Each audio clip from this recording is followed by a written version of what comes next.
You're listening to Dublin City FM 103.2 and this is Good For You with me, Olivia Quinion. This morning I will be talking about psoriasis and eye care and how what you eat can affect what you see. First to Helen Hanrahan, who is better known as the Flaky Fashionista. She's going to talk to us about psoriasis, tips for summer fashions and, in her own words, tell us how it's possible to be a fabulous fashionista even on your flakiest days.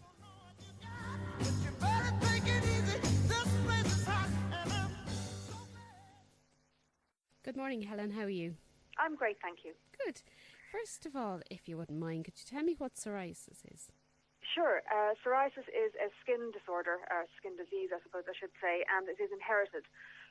It occurs when normal people, their skin regenerates every 28 days. For people with psoriasis, it regenerates every 3 to 5 days. So what it causes is a massive buildup of skin, red scaliness, and it's very itchy, very sore, and causes a lot of discomfort, and obviously very unsightly. And are people born with it?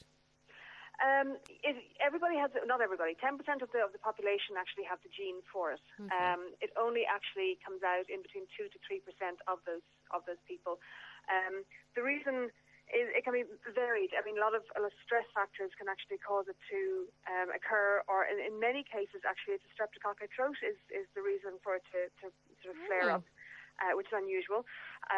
So people are born with it, but it doesn't necessarily mean that they ever actually have it. I was clearly born with it. I didn't get it until I was in my late 20s. Okay. So. Yeah. And I was saying that you called yourself the fabulous, or the Flaky Fashionista. Yeah, because I suppose it must be hard. If people want to wear little skimpy tops or short skirts, I mean, it must be very hard if they're flaking all over the place. Absolutely, it is. I mean, because it is constantly flaking. So if your skin, if you can imagine, it's building up that much and constantly growing, and the skin cells are constantly growing, they do start to flake off. So you do have this kind of white, silvery flakiness, particularly around the shoulder area, because you get it anywhere you have skin, you can get psoriasis.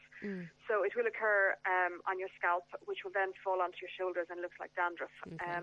It does make life very difficult. I call myself the anti-Cinderella because I don't want to go to the ball. My idea of hell is to be invited to a formal occasion where I have to figure out what to wear because everybody else will be in strappy dresses and strappy shoes, and if you have psoriasis it's just not possible, which is why I set up my blog, the Flaky Fashionista, because I just thought I would sort of put down ideas and actually not just me putting down ideas, but maybe I would get ideas from other people as well, that we could kind of just create this forum where we could discuss and see was there other ways of dressing for those of us who love fashion and want to be on trend and don't actually want to be defined by our skin, is really was the bottom line for it. And were you always into fashion?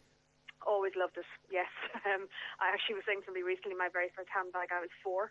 Oh, wow. I've always absolutely loved it. So it's been really frustrating for me, I mean, I get into genuinely bad humour around Christmas time, and I'm looking at the magazines, and they're all these fabulous sort of, backless, strappy, sequin dresses, and I'm thinking, I can't wear that, and I would so love to be able to, and so I have to look at alternatives instead. So obviously it had a big effect in your life. I mean, you went through your teenage years. No, I was lucky. I didn't. Yeah. I know people who have. I went through my teenage years with clear skin, thanks be to God. I was in my late 20s when I got it. But it did have a huge impact, because everything else that you took for granted in the past now all changed. Because, it's small things like, I haven't gone swimming since I had psoriasis. I haven't gone into a swimming pool because chlorine can affect it quite badly. Yeah. I haven't gone into the sea because the salt content, and actually also because it's too embarrassing. My skin is covered in these red, flaky marks. I don't particularly want to expose that to other people's, sort of stares. I would actually want to point out for anybody who's listening, psoriasis is not contagious. That is incredibly important, and it's a message we're always trying to get out there. It's not contagious. It's an inherited skin disorder. But yeah, it does. I mean, so you can't, I mean, even going to the gym is difficult, Now I have to say that me and the gym wouldn't be the best of friends. But for people, who really like going to the gym, it is a problem because people have psoriasis. It hits the joints in many places. So you'll have a lot of it around your elbows. It spreads up and down your arms. So even T-shirts, shorts are pretty much out of the question. So it does make life more difficult. Yeah. And are there treatments? There are lots of treatments. The first step, I would say, would be to go to your GP if you think you have it. And depending then on the severity of your psoriasis, there are treatments that range from, topical creams through to light therapy, which is a form of sunbed. It is not a sunbed. It is, a very different type of idea. But it's done under medical supervision. But it's called the UVB light treatment. There's also a version of it called PUVA treatment, going right up to oral medications and on into sort of, injections. But there are a huge range. It is very important that people go see their GP. The GP can actually treat a lot of the mild psoriasis. And then, there are dermatology clinics around the country and psoriasis clinics that can help, when it is more severe and dermatologists need to sort of treat it. And does it ever go away? No, apparently not. I know. I think I haven't gone on to the biologics yet. I'm at the stage now where I've just finished taking medication and it hasn't worked.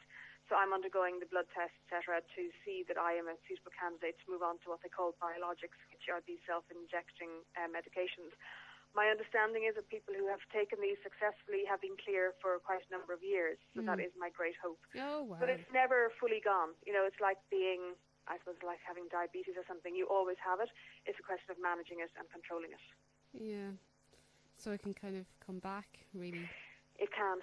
Yeah, I mean, to be fair, they're doing a huge amount of research. I was in Manchester quite recently. They had a big event, the Psoriasis Shout-Out, and they just had a huge grant given to them to research psoriasis. So there is an awful lot of work being done on how to control it and to develop medications that will last. One of the problems right now is that if you take a medication within 5 to 6 years, there's a large chance that the immune system will sort of figure its way around that and the psoriasis will come back again. So they're trying to get over that sort of hump, because at the moment they can clear you for X amount of years and then you're sort of got to go and start something new. So the hope is that will change in years to come. Yeah, hopefully, because it must be terrible. I mean, I'm going back to just thinking about the little summer tops. I was having a look at your blog. Right. And you've got great photos on there if anybody is listening and thinking of what am I going to wear for the summer. Thank you. Yeah, I mean, there's always a way around everything. And I mean, currently, actually for the last couple of seasons, we've been quite blessed if you have psoriasis, because last spring it was all about the pastel colours, which were great if you had sort of flaky scalp because it wasn't going to show up on your shoulders. The maxi dresses are just an absolute godsend for the last couple of summers because they conceal everything. The little shrugs, small little shrugs, they will actually cover your arms, and the elbows are often a big area. So if you are wearing a little maxi, you can still get a little cotton shrug that will cover up your arms and keep you still won't get too hot, which would be quite cool. And let's face it, it's not that hot in Ireland. Yeah.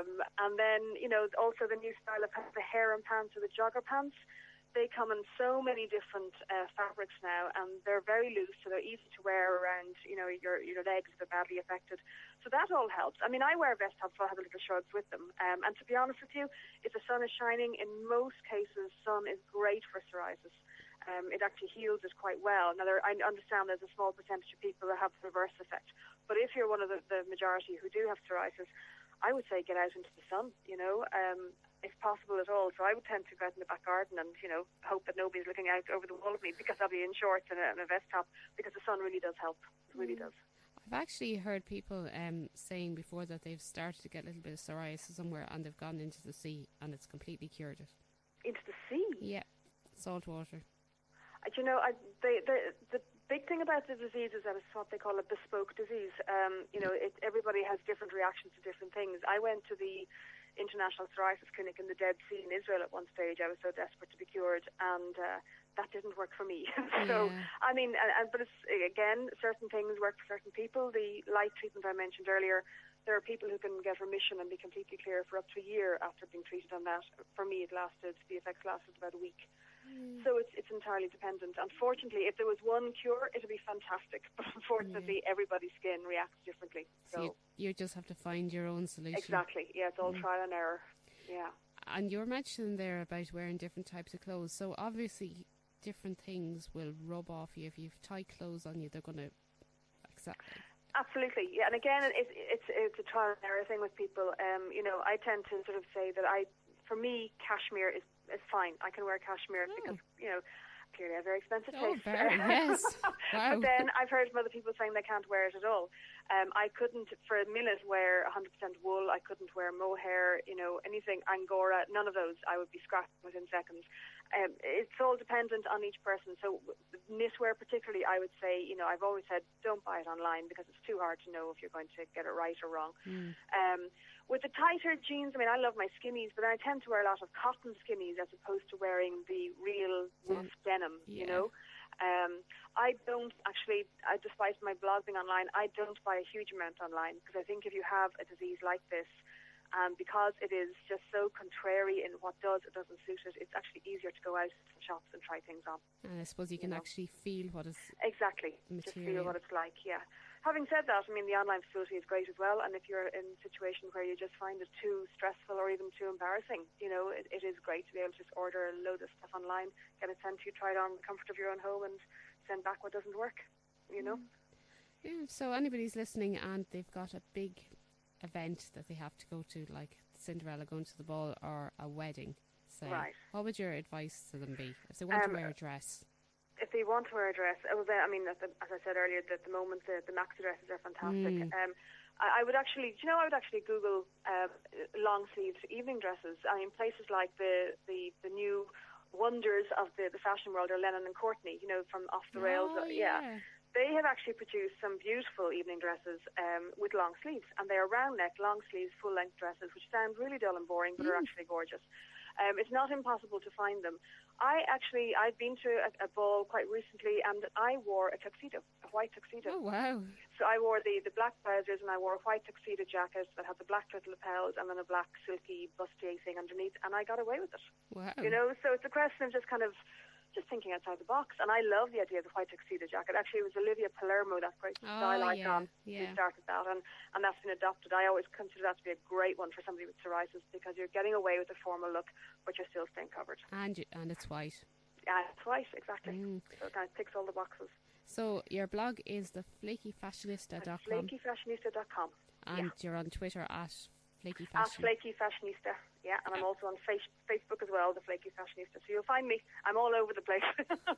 All over the place. Thanks a million, Helen. Not at all. Thank you, Olivia. Now it's time for the bit of